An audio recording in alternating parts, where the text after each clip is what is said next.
Inside Harvard University's Center for Astrophysics, one professor is causing a bit of a stir. But Avi Loeb is used to it.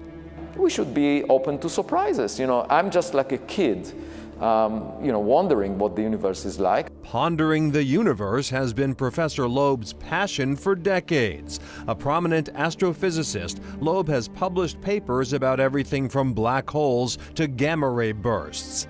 Another focus of his research? UFOs.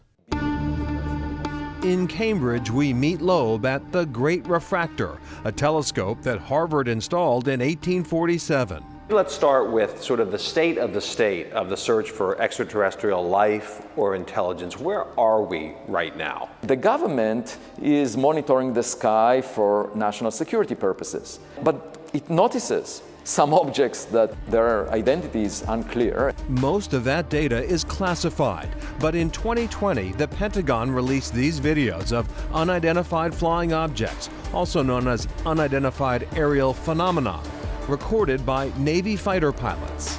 Looks like a 40-foot-long Tic Tac with no wings. They could be human-made, like drones, airplanes, satellites, weather balloons. The question is whether there is anything else. We will not wait for the government to declassify its data.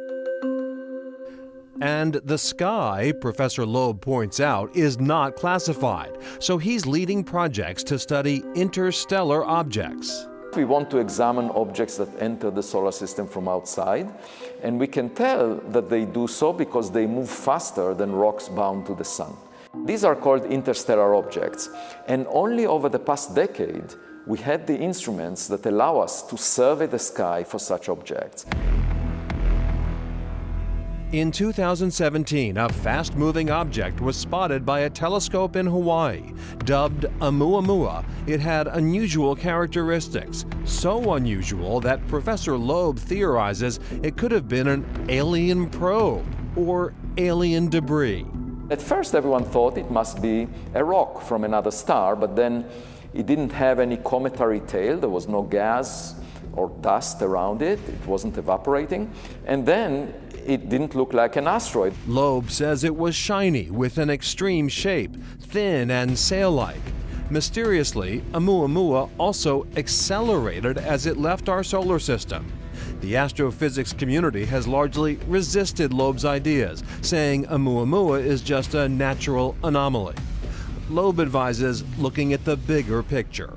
Most stars formed 5 billion years before the sun. The sun formed 4.6 billion years ago. That means that if the clock started ticking earlier around other stars, there were civilizations like us long ago, billions of years ago. Those civilizations, maybe long dead, could have sent out technology that is just now reaching us, bound by gravity to the Milky Way. I'm leaning in the direction of artificial intelligence. It makes much more sense to send electronic equipment that is intelligent. Alien technology floating through space is also not a long shot, argues Loeb, because of exoplanets, planets outside of our solar system. They were a far-fetched notion before their discovery in the 1990s. Yet Loeb finds himself at odds with mainstream science over his hypotheses. Funding committees say they want to avoid taking risks so that not to waste taxpayers' money. In this case, if you just ask the taxpayers, they will tell you that they are very interested in these subjects. Instead, Professor Loeb says career scientists support theoretical fields of study, including string theory and dark matter. In Europe, the Large Hadron Collider was built to recreate conditions that caused the Big Bang. It involved 10,000 scientists from around the world and cost $10 billion. All we discovered so far is the Higgs boson, which was old news from the 1960s. And here, on the other hand, we have intriguing evidence about objects entering the solar system or hovering in the sky that we don't fully understand, yet it's being ridiculed. And the only way to make progress is to get more data, more evidence, rather than stay attached to our preconceptions.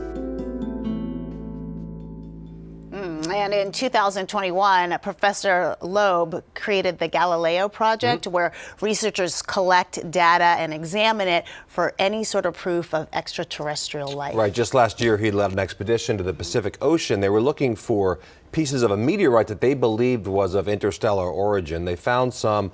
Research on that continues, but there are critics who have expressed skepticism about much of it. So it gives you a lot to think about, for sure. Still ahead, New Englanders channel the past.